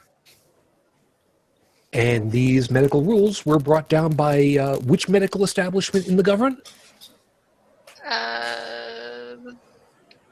Theocrats! Exactly. The Theocrats did it. Yep. And we can actually get away with saying that because these rules that had been concerning things like Planned Parenthood, because they are the biggest name, no matter what you want to say about it, because people think that they are the devil incarnate as an organization. Joseph? Yeah. And, you know, these laws are passed by people with no medical training whatsoever. And they don't even bother listening to medical experts because they don't want to hear it. Well, I think they're looking at the money aspect, and they realize that just pushing somebody down a flight of stairs is cheaper. Oh, wait, I think I'm going to hell for that statement. Oh, it doesn't exist! No, you can't. You can't do that either because women who fall downstairs accidentally and end up miscarrying can go to jail, or at least they do in Indiana. I think Texas has got that too. Yeah. So. Plus there's also. Hey, speaking of Texas, did you see how bad it's getting? The women are actually dying from a lack of, you know, care services ever since they closed down the majority of the Planned Parenthoods. Yeah. Oh wait, I don't think the Christian right really cares. They don't. So much for that love one another kind of bullshit. Well, so much for the pro-life. They're not pro-life at all. They're pro-fetus and they're pro. Yeah, they're pro-birth. Forced birth. Yeah. They're pro-punishment. They see having a baby as punishment, which is really, really sick. Oh, it's even worse than that. All right, let's go ahead and give you guys another one. There was if memory serves, she was an EMT. She was an ambulance person, got pregnant, knew full well what the risks were, and knew that if anything should ever happen to her, she did not want to be put on life-sustaining medical equipment. And I know you know this one, Brigid. Yep. We talked about this one before. What happened to that poor woman? She was brain dead, and they kept her on life support. And why did they do it? Because she was pregnant. Now, Yep. She was only like 12 weeks pregnant at the time. It would not have been a viable pregnancy. And I think by the time she was 14 weeks or 18 weeks, something like that, the family was able to sue and have her taken off life support. Well, my understanding is the husband was trying to honor her wishes, but the court ruled against him. Yep. That's exactly right. And then the doctors came out and said, listen, you know, we're telling you right now that this isn't going to happen. And the courts were telling the doctors, well, we don't care what you say. Yeah. They have the same law in Indiana, and the only, you know, you have to be diagnosed as being pregnant. You can be 3 weeks pregnant. If you're brain dead, they will put you on life support, regardless. I could see a law saying, listen, if you're pregnant, you're in a car accident, you're brain dead, by default, until your will is known through family or written or whatever, we default to putting on life support to see what happens with the fetus or the child, whatever development stage it's in, But most states, if your will is known, then that will be followed. That would be most states reasonable. look at the viability of the fetus, though. In most states, if it's not going to be a viable pregnancy, then they don't do that. Right. But if buying another week or two might result in a viable pregnancy, then they will. But the viability has everything to do with it. In Indiana and Texas, viability is not part of the equation. Generally, and that's where the problem is. Yeah. Exactly. yeah. Now, generally speaking, how long, up to what point must a fetus be gestated before it's considered perhaps even viable? Usually 24 weeks. They try to get it longer than that, but 24 is about the minimum. And usually, a fetus that's born at 24 weeks is going to have a hell of a lot of problems. It's going to be a very sick baby. Even with the amount of medical technology that we've got, there's only just so much that we can do. Yep. And these decisions come down from people who are not medically certified, not medically trained, and Right. are basically just sticking their nose into some family's business that have said, no, that's not what we wanted, and I'm next of kin, hi, marriage. Yep. And it's all for religious bullshit. I like I forget her name. She's a politician, and she got fed up with all this crap and started trying to push legislation through to make it so that I think if a man wanted to buy, if you wanted to buy a condom or take a Viagra or something like that, he had to go get an invasive medical evaluation and see a psychologist.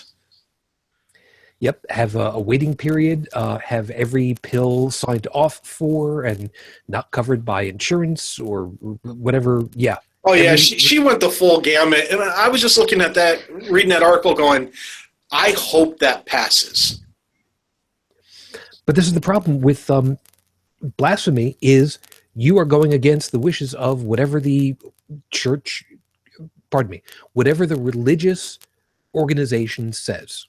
I shouldn't say church because it could be temple. It might not even have any kind of edifice to group into. All of the IRS says that you've got only a couple of things, but that was the Daily Show, and we whatever.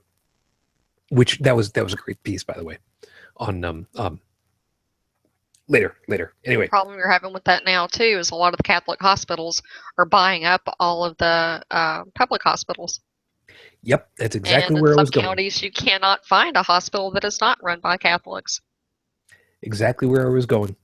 Because if you want to do any kind of reproductive stuff, generally speaking, the Catholics don't really look very viably on that kind of thing, do they, Brigid? No. No. Tubal ligation? Yeah, that's covered under insurance, though, isn't it? In a lot of cases. Yeah, it is, but the hospitals won't do it. Okay. And at least the place where I live now, the only hospitals that we have in this county are Catholic run. And the male snip and clip, that's covered a lot of times under insurance, isn't it? It is. They're not going to do it, though, are they? Nope. No. And why? Because it's against Catholic doctrine. Which means that that would be blasphemous for you to go ahead and alter your body in that. Oh, wait. But a lot of Catholics do that anyway. Mm-hmm.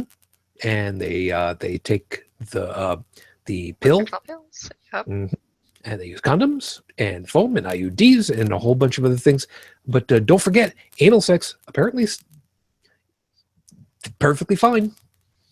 Maybe, sort of, could be, don't know. But It's a loophole. It is.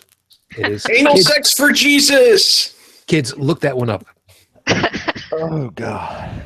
You're welcome. Considering I have that song, no. Yeah. The Loophole by Garfunkel and something. The two young ladies. Garfunkel and Oates. Yes. Yeah, They're hilarious. I love them. We're not going to link you to that one. Look it up your own damn selves. There's only so much we will spoon feed you. http://www.youtube. You know what? I'll just mute his ass for the time being. He's waiting for that. He knew that was coming. Anyway, so here's the thing, though. Like she was saying, Catholic groups have been buying up hospitals because they can. That's a scary thought. And I'll kind of explain why. And Tech, if you want to unmute yourself, that's fine. Otherwise, I'll just have to do it myself. And I don't really want to be doing that now. .com/ Motherfucker, I will mute your ass again. Thank you. Anyway, so, okay, the idea that they have invaded the medical system, the Catholics specifically, because last I remembered, there were very few other organizations that were getting a monopoly. I guess is probably the best way of wording it. There are some other hospitals that are, Lutheran. The one, Joe, the one that you were over at, do you remember which group it was that was basically overseeing it? Actually, it was a university. Okay. It's a University of Pittsburgh Medical Center. Okay, which is always good, because teaching hospitals, we need more teaching hospitals, by the way. Thank you. Be nice. More teachers that actually know what the hell they're doing. Anyway. But the thing of it is, if they are becoming the dominant force and they are making medical decisions based on religious doctrine, things are going to go bad. Oh, right. They already do. I.e., the woman that we spoke about before who needed to have an abortion that died because, well, they wouldn't give her an abortion. And really, how many more do we need to have die for exactly that reason before we can actually say, yeah, this is a really bad thing? Catholics have this big thing about birthing. They want as many kids as what you can get. Don't know exactly why. We can of course assume, and I'm not trying to wrap us up just yet. But so any opportunity to have as many kids as possible, as early and as late as possible, seems to be the general MO for these groups that want to, help families with their reproductive things. The quiver movement. Wow, that's... Yeah, quiverful's out there. Yeah. It's still part of it. It's just taken even further. You know what? That's a good point. That's where we're gonna start wrapping up, because I want to get out of here earlier than 2 hours and 20 minutes for a change. Well, before you go there, I just want to say that since I was born and raised in the South, our idea of blasphemy would be any kind of dressing that is, or stuffing that is made out of anything other than cornbread. I'm just saying. Okay. You have your own special brand of blasphemy. Yeah, it's true. Yeah. Stuffing made out of biscuits, cornbread is blasphemous. And see, I can go ahead and make everybody cringe. And Joey, we know a certain chef that would probably cringe at this one. Watch, I'm going to put a camera on you because I gotta wait. I can't wait to see your face on this one. Stuffing for turkey made from ground up White Castle hamburgers. What? You're smiling evilly. God. There is the original and unoriginal at the same time. I think my heart just exploded. It might have, but Joe, our mutual acquaintance would probably hurt me for even intimating that, wouldn't she? Very, but Harley would definitely approve. That's very like who? You know what? Then stuff all that inside of a pig and wrap the pig in bacon. Harley, and if you're not familiar with Epic Mealtime, there's something wrong with you. A bird inside of a bird inside of a bird inside of a pig. We'll keep that in mind for later. All right, so, and just to set the record straight, there is no like ministry matter for UPMC that I know of currently. However, it began. It draws its roots 1893 from a Presbyterian hospital. they are not nearly as you will do what we say as the Catholics. Actually, come to think of it, I don't know of anybody that was much more like that than the Catholics. Not unless money's involved. Even then, I mean, the Catholics, well, they kind of had the monopoly on things like the Spanish Inquisition comes to mind. They kind of had their way of making things work the way that they wanted to. And people wonder why the Italians and the Roman Catholics were the ones that were the mafioso. Nobody expects the Spanish Inquisition. Well, except for the comfy chair companies. You're welcome. So where was I? Oh, yes. The medical establishment. We know all too well that when you are in a situation where you need to be tended to medically, and yes, this is going to touch a little bit too close to home, unfortunately, you may not have much of a choice in where you go. And I'm not saying that from the standpoint of, well, as we've had to go through before, and we know of people who've gone through before, you're unable to say, I want to go to hospital blah. You're going wherever you're going to because it's closest, which generally speaking is the way that it should be because, well, usually speed is of the essence. Mm-hmm. But, yeah. Well, example with what happened to me. Mm-hmm. I was sent to UPMC Mercy, and I have more on that later. But there we go. Being a veteran, I should have gone to the local VA hospital, but given that it was an emergency situation, they took me to what they say was the nearest medical center. I'm not sure that it was, but it was the nearest one that had a trauma unit. Which makes perfect sense. So they took me there. Now, what should have happened was after I was in a stable condition, I should have been transferred to the VA hospital, but nobody did that. Now, here's the thing. If you are in a situation like we described before, where you need to have an abortion because things are going medically bad. I mean, I know it's not the technical term for it, but just bad. Because there's a host of things that could be. If all that's available in your area are Catholic hospitals, what do? When they say you do what we tell you that you're allowed to do because we're the only game in town, what do?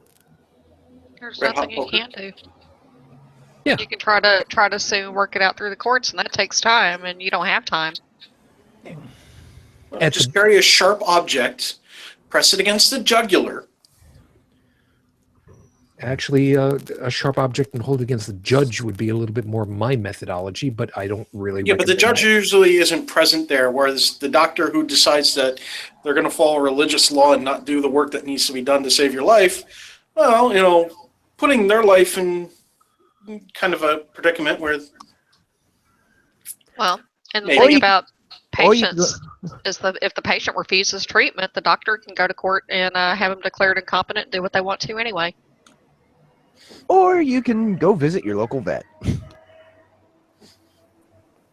Now, here's the problem. They say you can't get a procedure because it goes against religious doctrine. But you go somewhere else to get it. Let's assume for a second that you are not in an emergency situation. You find out that you are pregnant, but this is really bad time, or there is going to be something wrong, medically speaking, with the fetus. There are a whole host of problems that can come up. And forgive me, I don't remember what the technical term for it is, but there is a condition where a fetus begins to evolve, grow, form without a brain. Mhm. What is that called? Anencephaly. Literally, no brain, right? Just an empty shell of a skull, isn't it? Or it could be a piece of a brainstem. Which means that you would have the piece that would do respiration, heart, homeostasis. Basic But- bodily function. Yeah, that's nothing basically what the else. yeah. So there would literally be nothing except a meat. God, I can't believe I'm going to say this like this. You would have a nobody. You would have a body that had that would be able to maintain itself if it were to be given sustenance and removal of whatever afterwards, but you would have a nothing. No consciousness, no awareness. No, not even that. No, nothing. There's literally nothing other than it's formed and it's just nothing.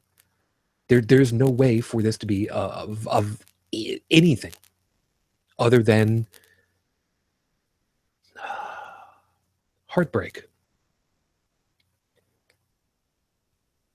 So, okay, you go to the Catholic hospital. They can't service you. What possibility would you have if you had decent medical places around in your area? Where else could you potentially go? Anybody? I think what you're looking for is, you find yourself in a situation, you need help, and the help that's around you is not helpful. What do? Well, options. Relocate.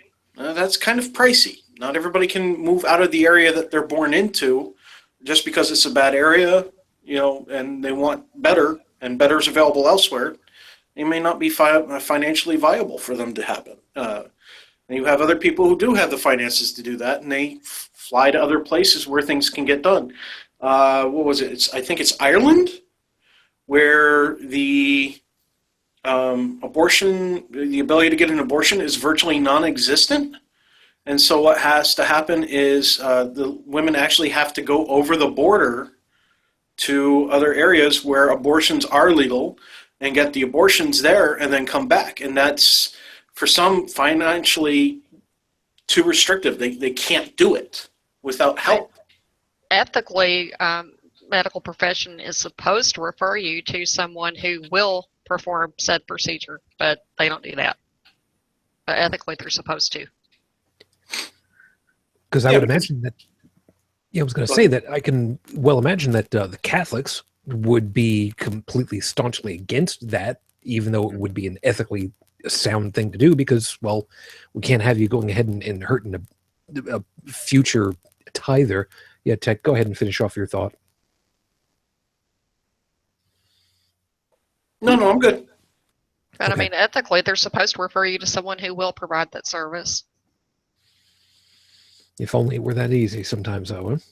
But it's not. I mean, you have cases now of pharmacists in some places not only refusing to, fill prescriptions for birth control, but confiscating said prescriptions and not referring you to someone who will fill it. And that's illegal.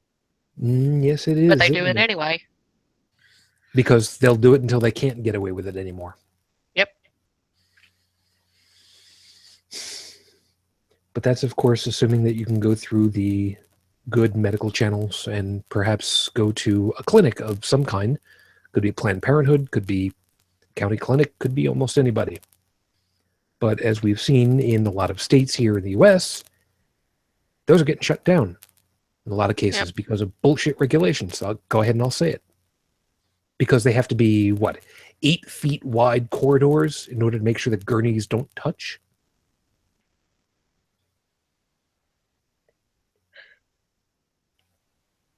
And it's stupid. Because then what happens? All right. You go through and you find out, okay, well, the clinics have been shut down. What do? Now you go through the worst part. Now you have to try to deal with the back alley abortionists. Or try to do it yourself. Medical personnel performing a relatively early term abortion. Survival rate is roughly 95-8%? I mean, higher than that. It's one of the safest procedures you can have. Mm-hmm. And that would be from a hospital to clinics, pretty much around the board, right? Yeah. I mean, as long as you have competent medical people and sterile instruments, yeah. And what happens when you don't have that? What happens to the numbers going from 99 plus? It goes way down. You have problems with infection, perforated uteruses, women can bleed to death. It's just not good. So it would be safe to say that the safety number, if you go from a who comes out safe and healthy in a normal medical situation, medical theater, or whatever terminology you want to use for it, 99+% would be a reasonable statistic for good outcome. Mm-hmm. But when you don't have that, it's safe to say that the good outcome is less than that 99+%. Mm-hmm. By a significant margin, if memory serves. Yeah. So here's the problem. And I'm going to go ahead and I'm going to put it out for all of you guys to go ahead and ruminate on this one before we close it through. You don't have medical licenses, most of us. Yes, I know, you're the outlier. Shut up a second. You don't have medical licenses. You don't have medical training. But you're told, on one hand, 99+% of people who go through the procedure in a medical situation, in a medical area, are going to be perfectly fine afterwards. And then you've got the other side, where the number is significantly lower. You know what? Let's not even say it's significantly lower. Let's say it's 95% are going to come out okay. It's lower than that. I know full well. The number, if memory serves, is somewhere in the 80s or lower. But let's for argument's sake say one procedure, 99+% are okay. Another procedure, 95% are okay. Tech, throwing it to you first. Which one would you say would be the better choice? The one that benefits the most people the majority of the time. Yeah, but isn't that just now arguing from numbers? The numbers are... When it comes to statistics, okay, you can either make them say what you want them to say, or you can let the numbers speak for themselves. And when you let the numbers speak for themselves properly, meaning you've done your surveys, you've been open about where you did your survey, what approach you took, your documentation methods, and posted all your results so that they can be properly reviewed, much like science does with their scientific studies and everything else. We find that there's a lot of medical procedures that are perfectly safe, that are good, that are not something to be afraid of, except when you look at it through a religious lens, or unless you have an agenda. And when it comes to abortions, a back alley abortion is not safe. You know, falling down a flight of stairs or a coat hanger, that's not safe. Having a surgical, sterile environment with people who are trained in the procedure, who know what they're doing, that's safe. Joey, I gotta assume that you're probably in the same camp with him, you sheep. I beg your pardon. You can beg all you want, but I'm gonna go ahead and I'm gonna bet dollars to. Ooh, now I've got the thought over. Ooh, I miss those donuts. I'd buy that for $1. No, the maple bacon donuts all of a sudden just came into my head. Damn it! There is a place around here that still makes them. Oh, good. It's a bit out of the way, though, and in a kind of shady neighborhood. Yeah, well, Not to say much about Pittsburgh, but for you, same question: 99+%, 95%.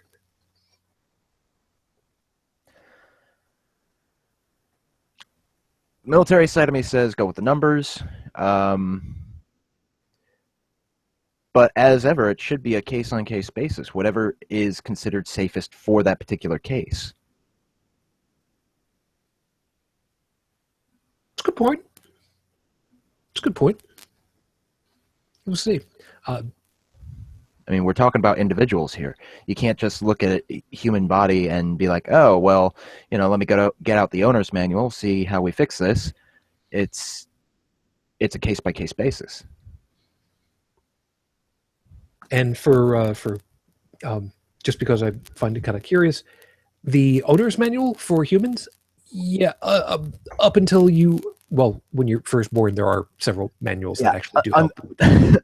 Until there's a Haynes or a Chilton for the human body, I'm going to go with, an educated individual's opinion. Well, actually, memory serves, there's a Gray's manual, isn't there, Brigid? And yeah, just because we got to wait for Joseph to get back, but for you too, 95, 99 plus. I have to go with a better number. But again, you're just dealing with numbers. That can't be right. You're going to trust statistics over... Oh, wait, yeah. But you've got a little bit more knowledge on this one because, well, you are a much more medically trained personnel here. I mean, I got to imagine that you had to have seen some stuff about what happens when people are dealt with in a invasive medical procedure that are not dealt with by people who are medically trained or medical grade instrumentation.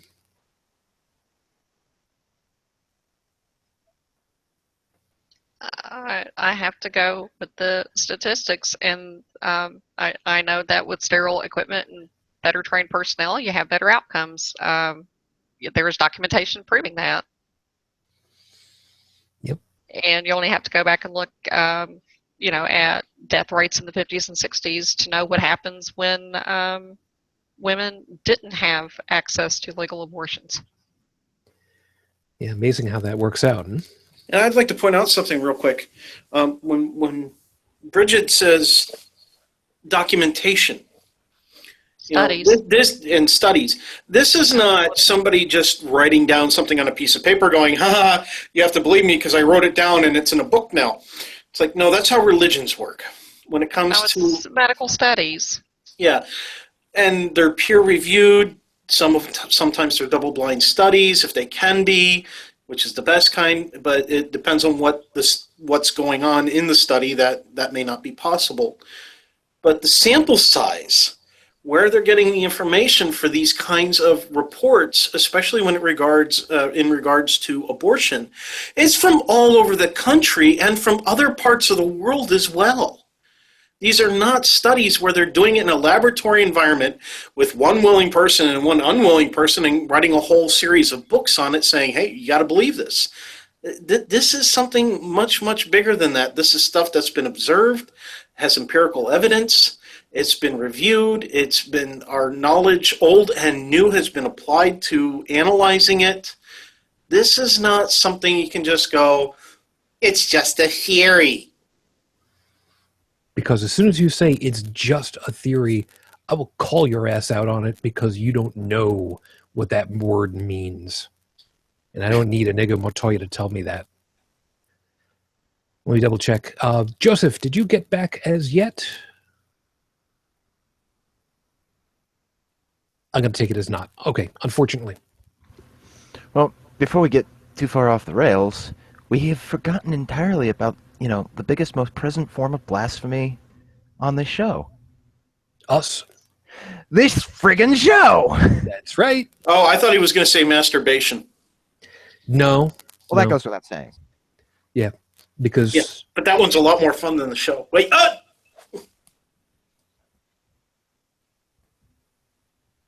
I got nothing. I got nothing. And by you the way... got nothing? Man, try tweezers.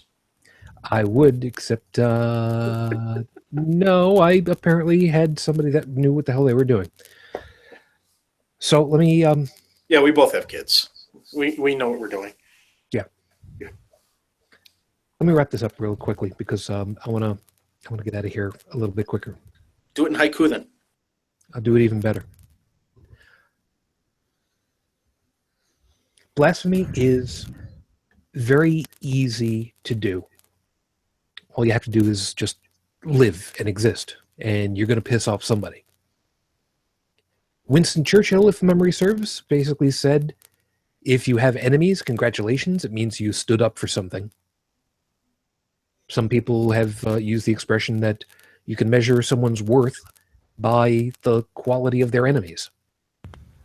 I'm paraphrasing. But I think one of the best things that I can make reference to is to allow someone who we probably will never get on the show, although one of these days I'm game to try, who probably has one of the coolest and most blasphemous things ever. And how can I not go with this? Adam Savage, previously from Mythbusters. The difference between screwing around and science is writing it down. Why am I pulling this particular quote? Because that is the difference. That is what makes it all possible. Science, the process of actually writing this stuff down every time something happens, every time you do it to check and see if you're right or wrong, that is complete. Let's see if I remember how to pronounce this word correctly. Anathema to religion. Because as we've said before, religion is based on doctrine.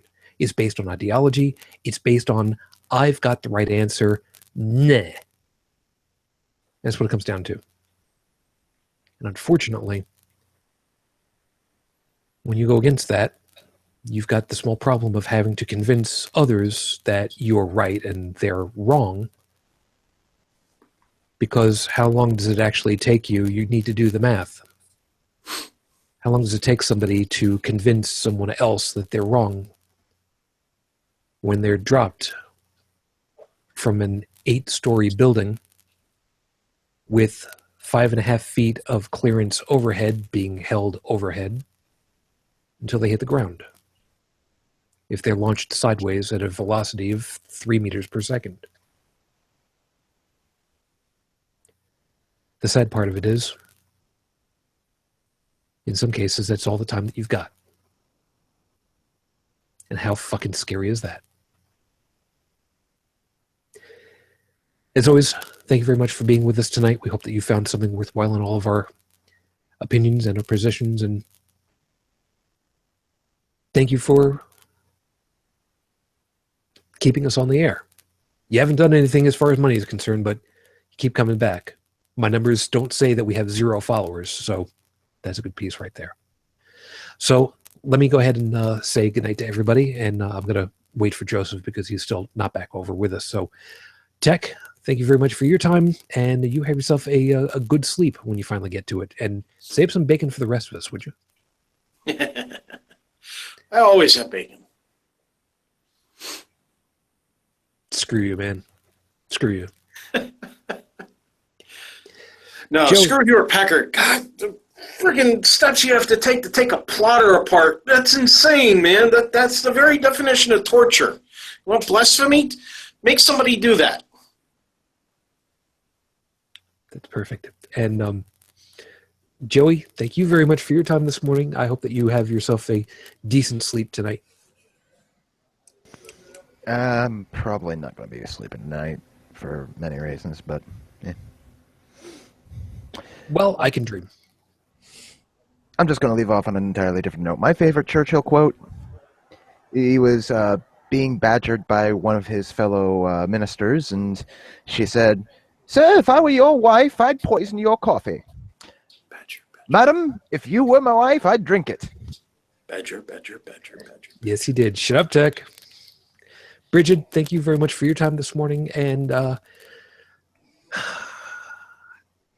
can we say, I mean, I keep asking, can we say? Can we say what? I'll take that as a no. Yeah, Right. you can. Go ahead. Say what? Say it.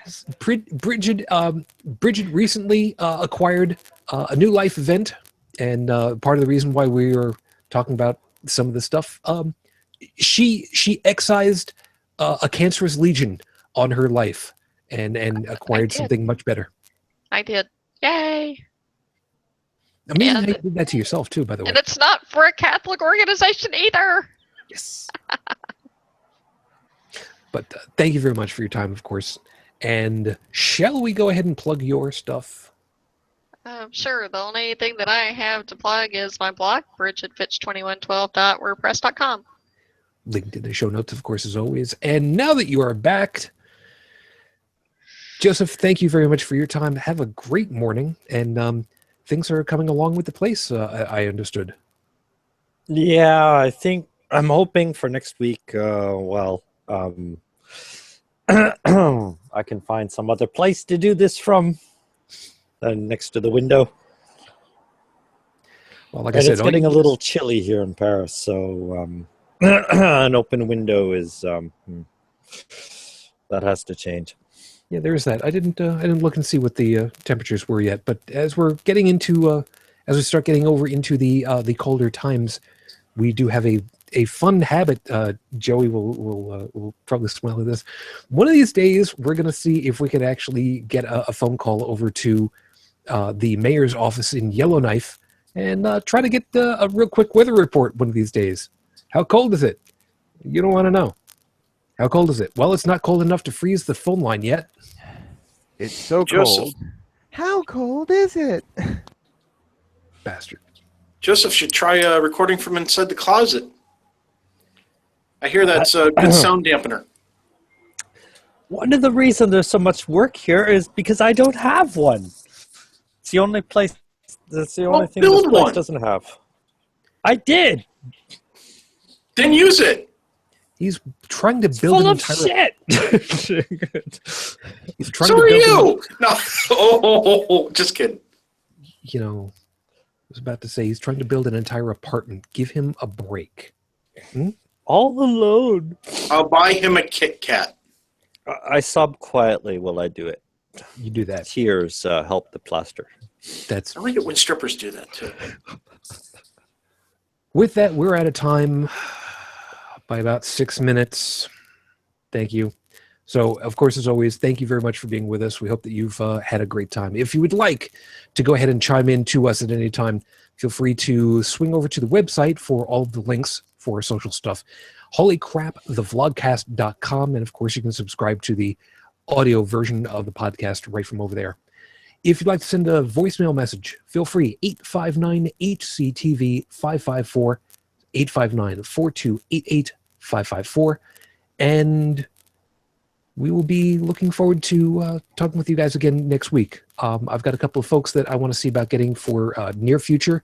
I think that I've got enough blackmail material that I can get Sam Mulvey on with us again sometime soon. So we'll see about that. And by blackmail material, I mean I want to send him some something as a peace offering to say, please, I could really, really, really use you on my show because I want to laugh more. Thank you. You know, because I'm needy that way. There's a story behind it. Anyway, we'll talk with you guys next week, of course. And until that time, as always, I wish you the peace I no longer have. I wish you the strength that I've learned. I wish you well. And, of course, my lady, Matane Fujin, I love you and I miss you.